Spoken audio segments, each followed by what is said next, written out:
Hi everyone, happy Monday. I hope you all had an amazing weekend, and what an amazing call that we're going to bring you today. We hope everyone is well. We hope you've all stayed safe over the weekend. Hopefully you've all had some football or soccer across the weekend. We are about to cover probably one of my favourite players of all time, and the reason why we're covering this particular player is, as we said, that we're going to cover one player from every position of the pitch. And today we're going to be covering someone who played in left back position, and that's where he's played his whole career. He originally started from Scotland, and then he finally made his way all the way to England in the UK. Now, this particular player, I think why he's more important to me for the professional player pathway, because he's someone who got told he was never good enough, he was never going to make it, and even when he went down multiple divisions to play football and to play soccer, he kept persistent, and his story is unbelievable. So what I'm going to do is I'm going to hop across, and I'm just going to take us into our other screen, so just bear with me, and I will showcase to you what we're going to cover today. So we've put a little bit of our backstory in here for you, a little bit about Andy Robertson, who not only plays for Liverpool, but he also plays for Scotland, and he's going to be the captain of Scotland at the World Cup this year in the US of A. Now, the first video I'm going to play out goes for around about 6 minutes. It's going to give us a little bit of a very quick and basic overview of Andy's background as a player and how he rose from being a community-based player in Scotland to playing for one of the biggest clubs in the world. I hope you enjoy this short video. As ever, drop in notes in the comments on YouTube for us. Make sure you're subscribed if you haven't. And also, if you're watching this on a recording, as ever, you can drop comments inside the school platform where we're watching from here, and we will get back to you within a few hours of receiving any comments or messages. Enjoy, guys.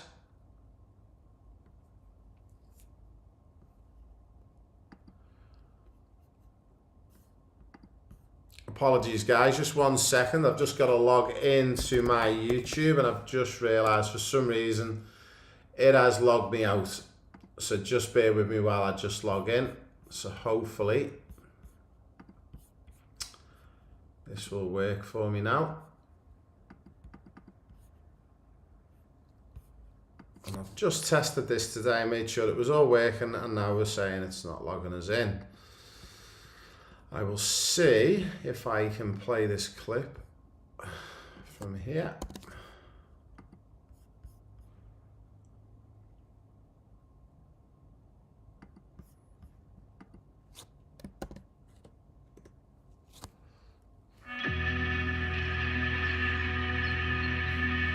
It's a great story. Andrew Robertson, left back.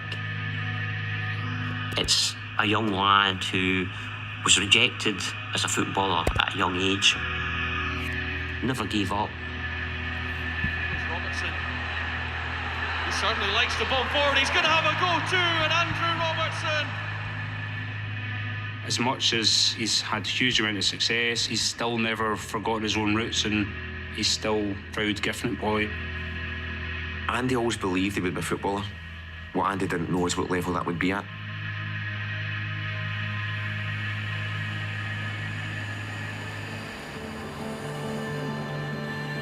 My main involvement with Andy was taking the football team for his year group. My first impressions of Andy was he was very confident, very happy, very jovial, but my biggest impression really was he was competitive. He was a marauding fullback who had a great left foot, scored goals. Andy was playing for Celtic when he started high school. I believe he was released during third year in school. I think at that time it would have been a huge blow to him as a young man, the team that he supported. And thankfully we were there as a school to give him the opportunity to almost fall back in love with football, and joined Queen's Park. I think Andy was 15 when he arrived. We had a great scouting system at that time. We paid particular care to anybody who was released at a young age by Rangers or Celtic. We signed them as someone who we saw with potential. Queen's Park at that time, it was a case of if you were good enough, early enough, you may have got the opportunity quickly. Well, Andy's position varied. There was a debate about his position. I think his dad thought he was a central midfielder, and us as staff were saying, well, you know what, we believe that his traits are best suited to left back. He played at 19s, and then the door opened to go and train with the first team. He made his debut against Berwick Rangers in 2012, the League Cup. He played practically every game that season. I think he ended the season with 36 appearances. Robertson. Great goal by Andy Robertson. I can remember instances where he scored a sensational goal here. Always a nice left boot and an excellent strike into the top corner. Andy was an exciting player to watch because you saw this sort of trademark run with the ball, running down the touchline, beating players, crossing the ball. In that season, we went on to finish third in the league. A lot of great young players in that squad. 3 of them went on to play for Scotland. Lawrence Shanklin, Paul McGinn and Randy. When Andy was at the club, he was strictly amateur. Queen's Park were in the bottom league. 4th division, so no one got paid. We owned Hampden Park, so all the Scottish internationals, all the cup finals, etc. We used our young players to help out, to earn extra money. So Andy would have been involved in setting up the hospitality, would have carried programmes. It's such a contrast. Queen's Park games, certainly in the days when Andy was playing, home crowd about 500. Scotland crowds can be up to 50,000. I remember at the time back, Gordon Strachan was the manager of Scotland, and he was taking different squads to come and participate in training sessions so they could challenge the Scotland first team squad at that time. He asked us at Queen's Park to bring a group over. Andy was one of those players.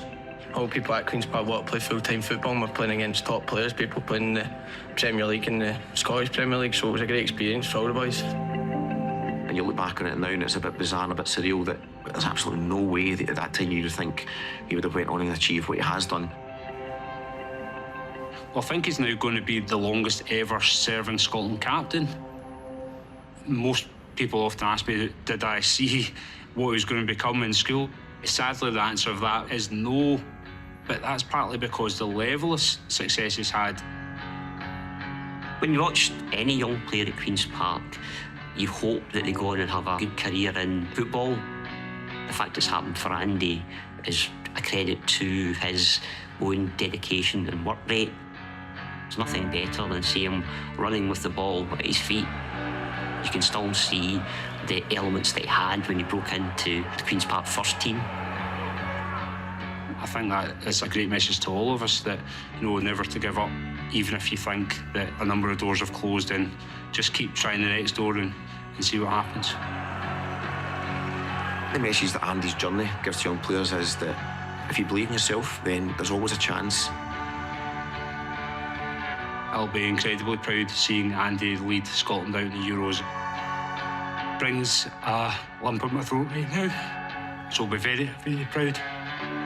Everything that he's done is through hard work, and I think he deserved everything that he's got. I think who as a player was always there. It just needed to get to the point of actually allowing that to flourish, and he did that. So will you be coming along to the match on Friday? Yeah, we've got tickets, so I'll be there. So great little intro just into the start of Andy Robertson and a little bit about where it started in Scotland and at Queen's Park. Now in a moment we are going to go into a little bit more detail, and we've got an amazing video to show you through, which is going to go for about 15 minutes, and on that video it will actually walk you through from where he originally started all the way to present day, to being the captain of Scotland and for playing for Liverpool Football Club. Now, one of the big things that, again, I'm asking everyone to do is getting everyone to drop in comments and anything that you think you've learned about Andy Robertson or that you think has been useful that we've covered off in today's call. Now, what we are going to do as ever as well, we've got a little bit of information on Andy and a little bit of information on his game, how he developed as a player. So before we go into our next video, we're going to have a little look at just some of the early years for Andy, and I'll walk us through some of the early years. So for those that don't know, Andy was born in Scotland in 1994. He was originally at the Celtic Academy, but unfortunately was released. Now, luckily for him, there was an amazing programme in place with Queen's Park where if players got released by Celtic or Rangers, they would take the players on. And 95% of the time, those players tend to end up being better players that get released because they get an opportunity. The big thing I think that went in Andy's favour, because Queen's Park are an amateur club, there was no contracts, there was no money, there was no spotlight. He wasn't even playing professional football at that time. And I think it's a great way just to maybe take that pressure off the back, because for anyone who knows, when you play in Scotland and you play for someone like Celtic or Rangers, the pressure is immense. It's no different than playing for Man City, Arsenal, Liverpool, Real Madrid, Bayern Munich, all of these big clubs.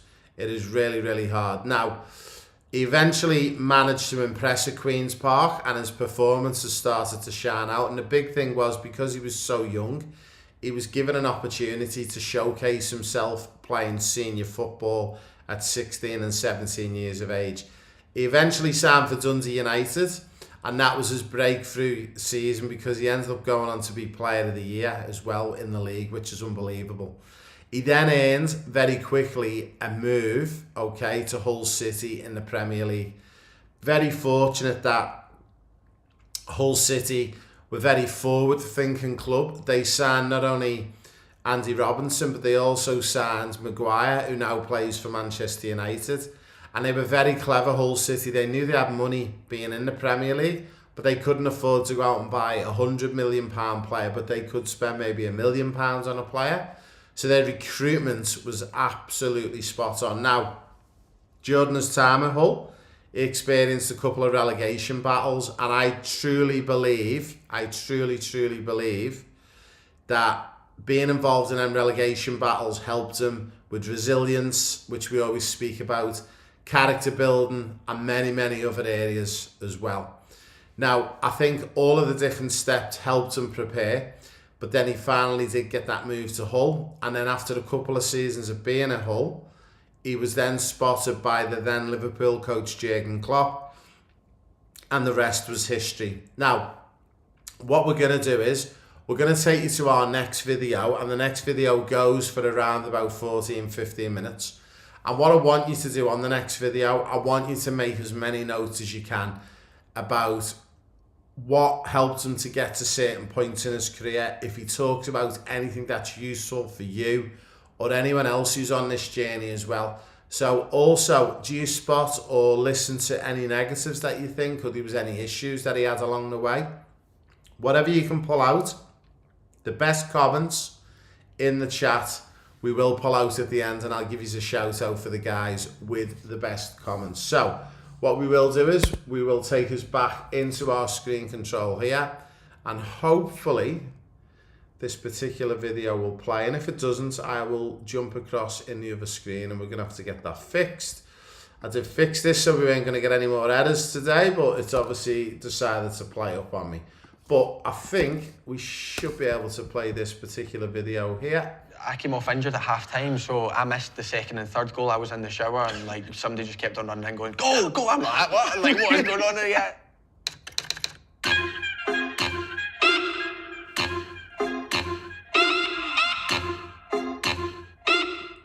Yes, Robert. How you doing, man? You good? I do. You okay, pal? Good to see you, man. Good to see you. Welcome to What I Wore. So basically, we've got a collection of shirts here to kind of tell your life story so far. So we're just gonna go through them. Some of the ones you liked, some of the ones you hated. Glasgow boy. Yeah. Obviously, such a city, such a footballing city, Celtic and Rangers. Yeah. I want to know, what's it like growing up in a city like that that's so divided in colours, and like, why did you choose to support these guys?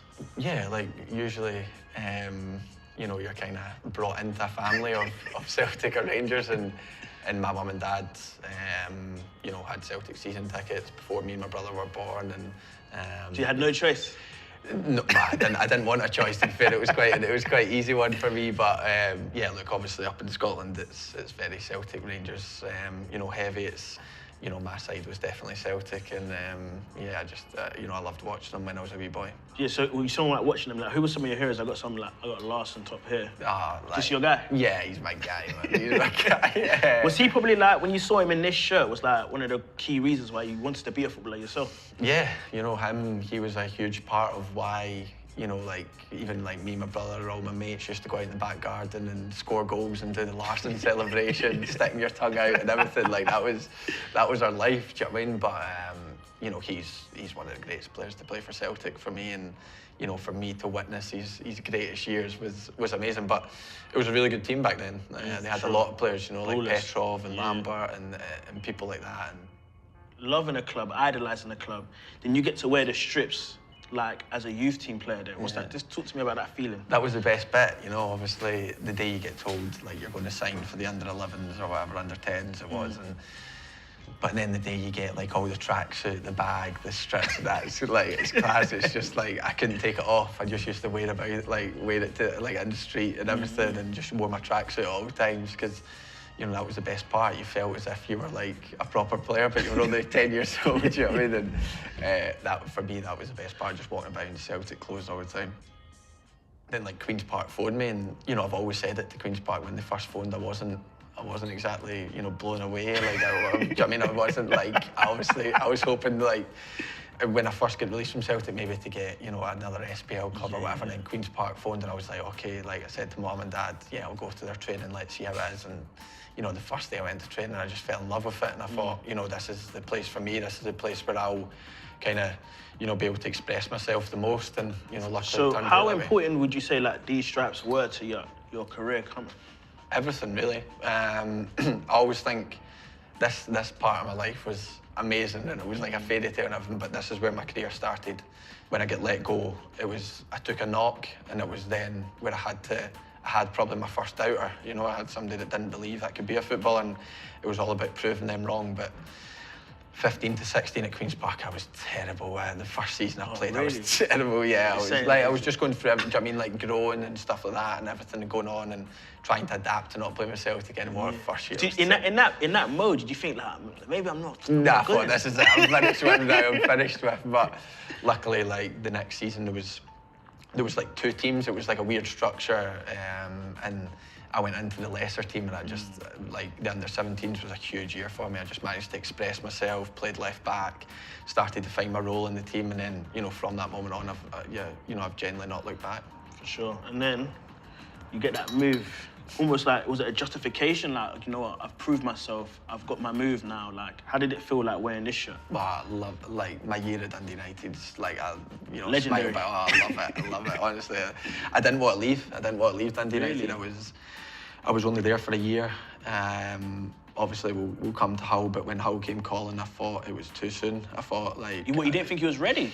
I thought I was ready, but I loved Dundee United. I was just with like, we had such a good young team then, and it was just like we were all playing so well, and everything was going well. We had a really good manager, good coaches, and pre-season, you know, I was flying, and then luckily I got my start, and I think I started every game for Dundee United, and we obviously got to the Scottish Cup final, everything like that. But you know, that year I just look back on with such fond memories, and, you know, loved my time and loved playing football. When you find time for Hull in these stripes, yeah, do you just realise straight away the Premier League is different? Yeah. Like, was it like a shock to you, like, or was you kind of preparing for that anyway? It was.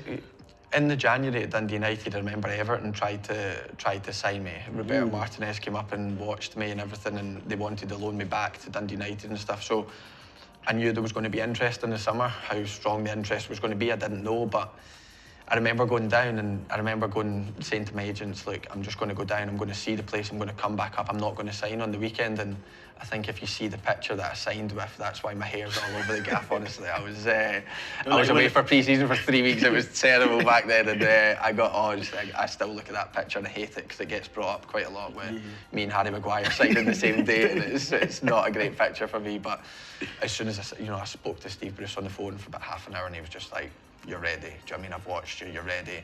You're going to come down, you're going to play a big part. And he filled me with confidence. And that gave you confidence? Yeah, it gave me the confidence to go, do you know what, if the manager believes in me, I believe in myself, then, you know, let's go down and do it.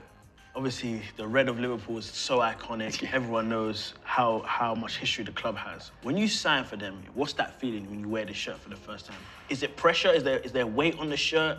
Is it confidence that I'm at one of the biggest clubs in the world? Like, what's the feeling? I wouldn't say I got the confidence. I got, maybe my first couple of months of not playing, that was maybe down to it, for maybe the first time since, maybe getting released from Celtic, I actually doubted myself a wee bit, strangely enough. Yeah, like, I still looked at, when I was playing up against and training against Sadio Mane and Mo Salah. Well, them guys twisting you up in that. I looked at them as opponents, I didn't look at them as teammates. Like, I looked at them as opponents, and I had to get that out my system, I had to get that kind of feeling of, right, I'm here, I'm at Liverpool. Like you said, the first time I pulled on the shirt on signing day and everything, I was like, yeah, this is it, look at me, like, you know what I mean? And I couldn't wait to send the picture to my boys, like, to my family, everyone, like, I couldn't take it off, do you know what I mean? But then, obviously, my first couple of months was difficult, and it was just me, first of all, learning the way that the manager wanted me to play. It's quite a unique way to play, and it took time, but it was also me believing in myself, believing that I belonged at the highest stage. Maybe throughout my whole career, I was a kind of underdog and stuff like that, and then coming to the big club, I still seen myself as an underdog, but you were playing with one of the clubs that expected trophies, and it was trying to flip that feeling and that emotion towards it, and luckily I managed to get there in the end. Cool. So we're gonna move to the Champions League final, right? I have to say, the first one, I have to bring up the first one.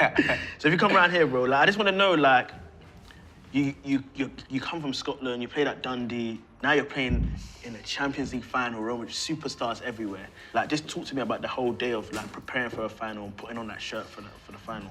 Yeah, look, of course you were nervous, but like the feeling in your stomach and everything was a good feeling. Like you can't create that, it just happens when it's big games. And for me, it's important to use that in a good way. It's important to use the feelings you have in your stomach and your body in a good way and use it as positive energy instead of negative. But there's no way you can prepare for that the same as other games. Of course it does, but it was a massive experience for us, and one that we look back on with regret, but obviously the next season we managed to put it right.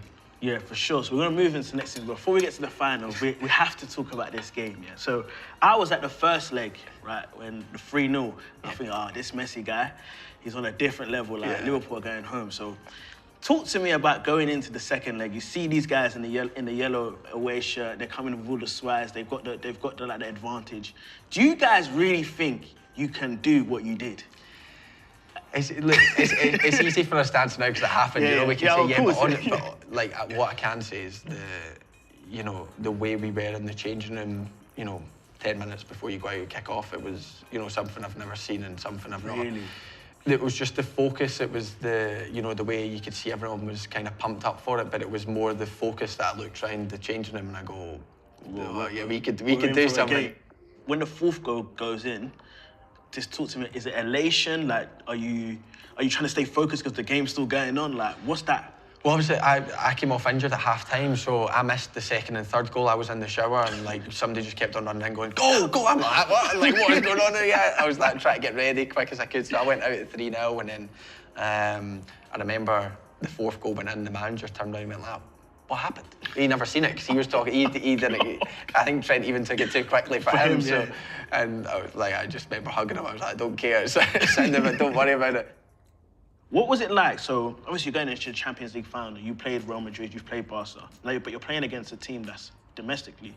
That did it make the final slightly different, or was it just like we're in a Champions League final here? Yeah, it felt as if we were in a Champions League final, and luckily we had the experience of the season before, and we'd done things a wee bit differently leading up to it, and things like that, and we were confident going into that game. I can't, you can talk about games in the past, but going into that game, we were confident. We believed that we were better than Tottenham, and if we could play to our potential, then we would win that game. And luckily, it showed that way. It won't go down as a classic Champions League final, I'm not sure. But the job done. Obviously, I hope to create that feeling again. But that night, I'll never forget. For sure. So, Champions League winner at this point. You just missed out on the league that season as well.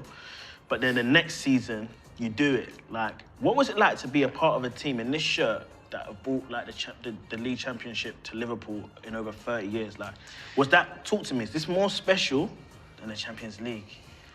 I get asked this question quite a lot, and it's hard because the Champions League was a one-off night, so I'd say that night was incredible. But this season, the day you sign for Liverpool, you feel the pressure of trying to bring the Premier League home. You know, like, you know, the fans wanted it. You know, in the time of that 30 years, they won a Champions League in 2005. They won, you know, they've won it, you know, 5 times before, but they'd never won a Premier League. And I think you feel that.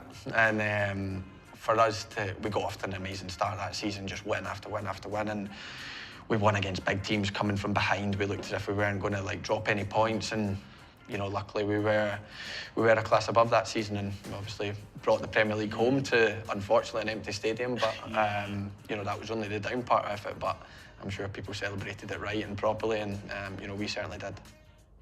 Obviously, you spoke about how important it was to, you know, play football just in general and like becoming a professional footballer. But what's it like, yeah, you putting on the colours for the first time for your country? Wow, it was incredible because, you know, when you're a kid, you can think about playing with Celtic, playing with Liverpool, playing with teams like that. But the one thing you know is you want to play for your country. I can only play for Scotland. I can only play for Scotland. Yeah. And I wanted to play with Scotland and everything. And you know, when that happened, I think I was only about 8 months professional at that time, so it came real quick for me, you know. And you know, my debut was amazing. We beat Poland 1-0. It was only a friendly. Played half an hour, and the manager was buzzing with me. And you know, that was the start of my Scotland career. And you know, I just love playing with Scotland. It means everything to me. For sure. And obviously, ironically, your first goal was against England. What was that like, scoring for your nation? Yeah, it was. You know, it was at Celtic Park as well, which, you know, obviously playing at a full Parkhead with Scotland fans and everything, it was mad. But we could beat 3-1, and for me, it was so hard because I woke up the next morning thinking, oh mate, I've just scored against England, I've scored for Scotland, everything like that. And then a minute later, you're like, no, but we could beat 3-1. But then against Belgium was your first time as captain. Like, what was that feeling like? Was that more special than a debut? Like unbelievable. Obviously, at the start of the week, the manager had told me, look, I want you to be my kind of new long-term captain. Everything like that. I'd managed to phone, you know, my missus, my family, everyone being like, I'm the captain now. Like, I don't know how this has happened, but yeah, exactly, yeah. Obviously, that game I look back on, and I think we got beat 4-0 or something like that, and you know, it was a bad time. It was, you know, tough. We weren't picking up results. The Tartan Army weren't, you know, really with us. It was, you know, we were only maybe getting 10,000 at games and stuff, and because we weren't producing on the pitch, and it was a tough time to be a Scotland player. You know, we were in a transition period where a lot of the older boys had retired. We were bringing in young players who were inexperienced and trying to gain that experience, and we're getting the benefits for that now. But when you were playing through it, it wasn't great. You know, we were getting beat. But then you guys did turn the corner, and you qualified for a major tournament against these guys. What was that feeling like? The qualification, like you over the line, like you've done it, like over all that torrid time of all the history of not making a major tournament. What was this feeling like against these guys? You know, when I look back, for all the big games I've played, you know, 2 Champions League finals, the playoff final, Scottish Cup final, all these finals were huge. But I think that one was the most emotional.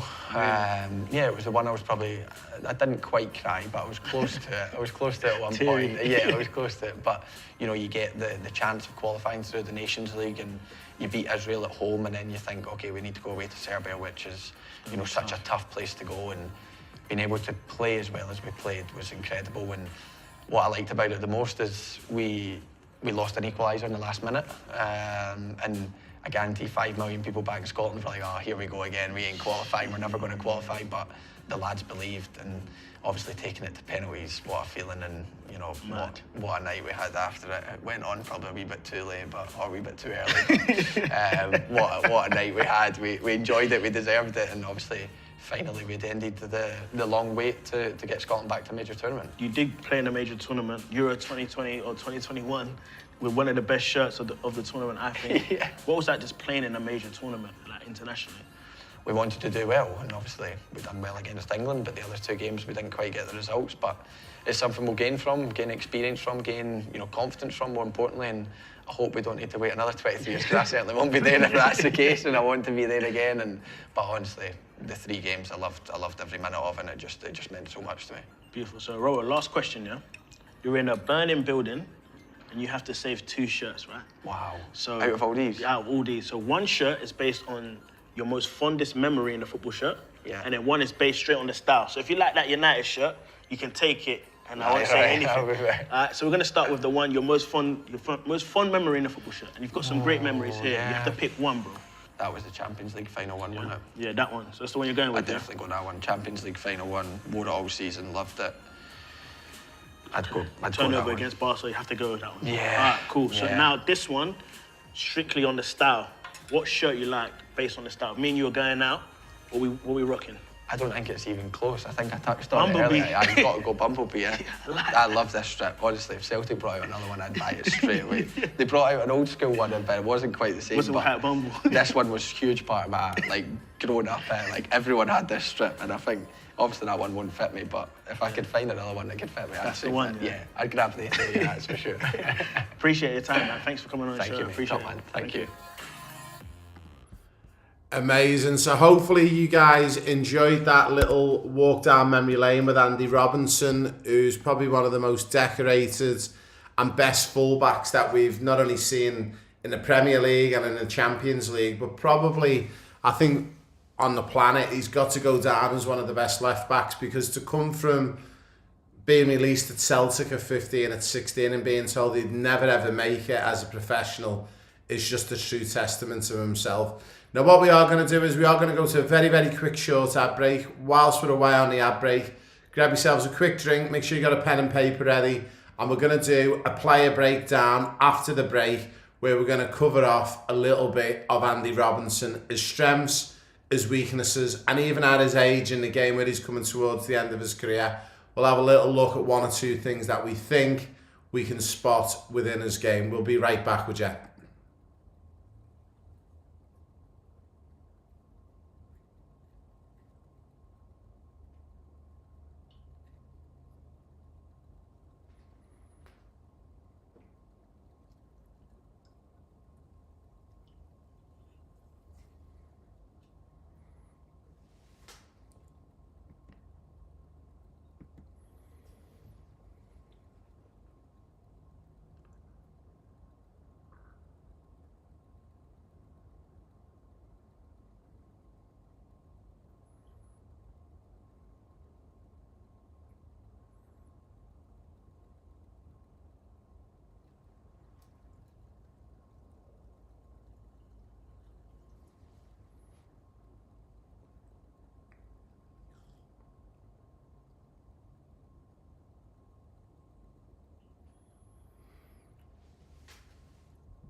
Hi everyone, welcome back. Now, Andy Robertson.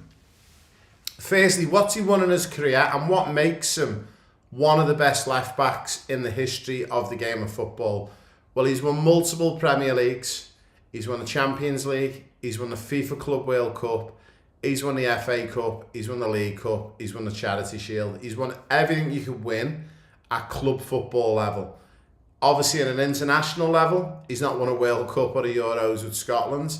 And maybe, big outsiders to win the World Cup in the USA, but maybe Scotland could do it this year. Who knows? Now, why did he come elite and why did he make it after Celtic released him when he was so young, 15, 16 years of age? What did Celtic miss when they released him? Or did they miss anything? One of the big things that I've looked at to see and showcase why Andy Robertson made it as one of the best fullbacks. And you tend to get told about players who've got all the technical ability in the world. They're just technically superb. And you talk about players like Messi and Ronaldo. But then you have the other side of that, where players get spoken about, where it's all just hard work, consistency. And I think Andy Robertson is the epitome of this. So for anyone who thinks it's going to be really hard to make it as a player professionally, or have been told by family members or friends or coaches, you live in a pipe dream, give it up, this is the call for you. Now, Andy Robertson's position, playing a fullback, he was like the engine in the team. working up and down that flank, getting up and down non-stop. So to be able to do that, you've got to be fit enough to do it. And this is one of the big things that we spoke about and we speak about to you guys, is the importance of doing things like 2 to 3 beep tests a week, keeping on top of you running on and off the ball. Because imagine getting an opportunity to go to a semi or a pro club and getting turned down because you're not fit enough, or your speed's not quite there, or you can't decelerate quickly enough, or you can't change direction. And this is fundamental basics, but Andy Robertson has got it in the masses. Now, he's also got relentless intensity, and that all comes down to his work rate. He looks after himself and he loves to work hard, not only for himself, but also for his teammates and his coaches. And I just don't think when we call him an engine and that relentlessness, intensity and getting up and down the wings, this is something that they say you can't teach, but you can develop it. And that's why I think anyone who's watching this call now, who thinks it's not possible to make it as a pro, you can. You've just got to learn to work hard at your weaknesses and keep getting more consistent. Now, second thing I've noted here is consistency. He delivers every week. I've very rarely seen him have a bad game for Scotland or for Liverpool. Very, very rarely. His levels are there all the time or above. I think I've seen him in maybe 2 games in his whole career at Liverpool in 9 years where the standard has gone below average. Apart from that, he's been amazing. And remember, what deciphers between a great player and an average player is the great players very rarely have days off. They just turn up week in, game in, training session and turn up. Number 3, and I'm going to share all these show notes to you back into the call, but mentality. Andy Robertson's mentality is basically 3 things. He's aggressive, he's competitive, and my greatest trait that I've taken from Andy Robertson is he's never satisfied. You can see him in a game, and I can remember watching Liverpool against Bayern Munich away in the Champions League, and I think it was the semi-final or the quarter-final, and we were up 2-0, and he's running around with 5 minutes to go as if like the game's still 0-0. He's never happy, and that's what makes an amazing player versus an average player. Number 4, and the final one that I've pieced together, delivery in the final third. Elite level crossing, and he's got high assist numbers. Now, he'll be the first to tell you when he was younger, 12, 13, 14, this wasn't one of his strengths, but it was one that got developed when he went to Queen's Park and he was playing semi-pro, and then he got his opportunity at Dundee United, and he got to spend a lot of time getting into spaces and crossing that ball straight across. And I think the crossing side of his game and his assists has just helped him go from being that average player to being that world-class player, and to be able to play in a team like Liverpool and win multiple Premier League titles, multiple trophies at Liverpool is all down to that ability as well to get in and get those crosses into the box.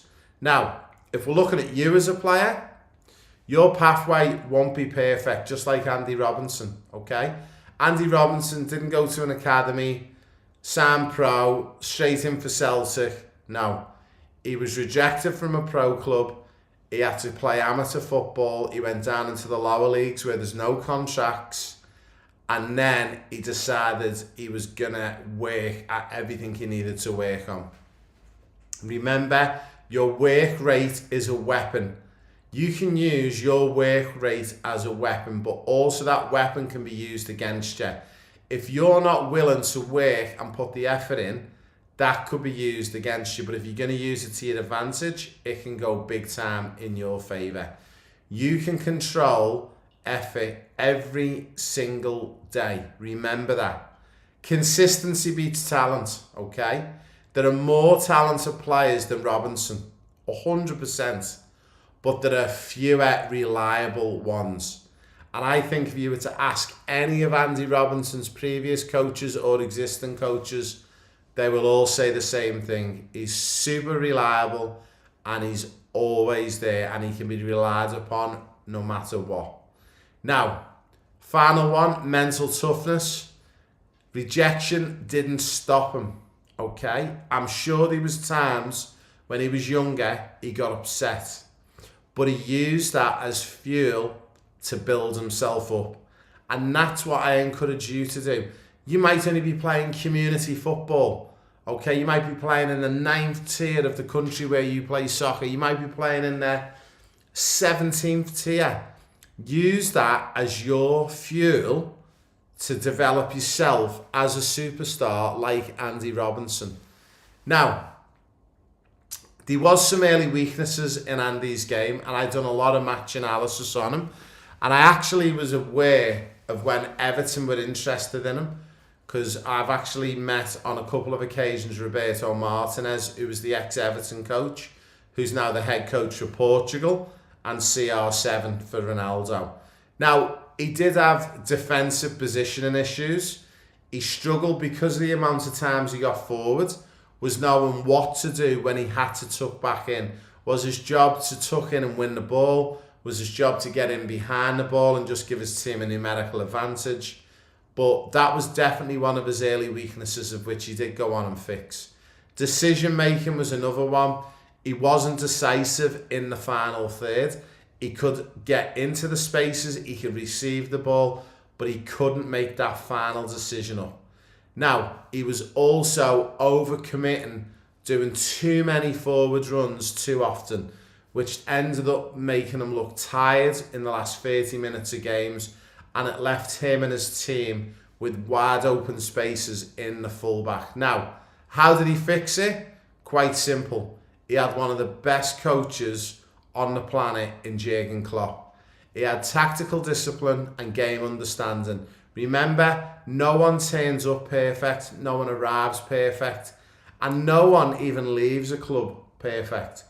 But if you apply yourself and you're consistent, when you leave a club, you should leave it in a better position than when it was there when you first joined them. And that's exactly what Andy Robertson's going to do when he leaves Liverpool Football Club this summer as he goes to the World Cup, and he'll be no longer a Liverpool player as he moves on to the final part of his career. Now, who here has ever been overlooked? Is anyone watching this call who's been overlooked, or you didn't get an opportunity for the team, or you got the knockback in trials? Has anyone ever had that? If you have, put it in the comments. Tell me where it was, when it was, and how it made you feel. Okay? Now, good, because that means you're in the same position that Robinson was in. If you've put that down, and that's exactly the position he's been in many times in his career. Now, my final message on this one, and to finish off, is your story is not defined by where you start, okay? Your story is defined on these three things. How you respond in the moment and moving forward, how you develop, and how consistent you are. If you can focus on your responses, your development, and your consistency, that is the difference in making it as a professional and not making it as a professional. Now, what we're going to do is we're going to go to a very, very, very super quick ad break. And when we come back, we're going to just finish off with a couple of little extra pieces.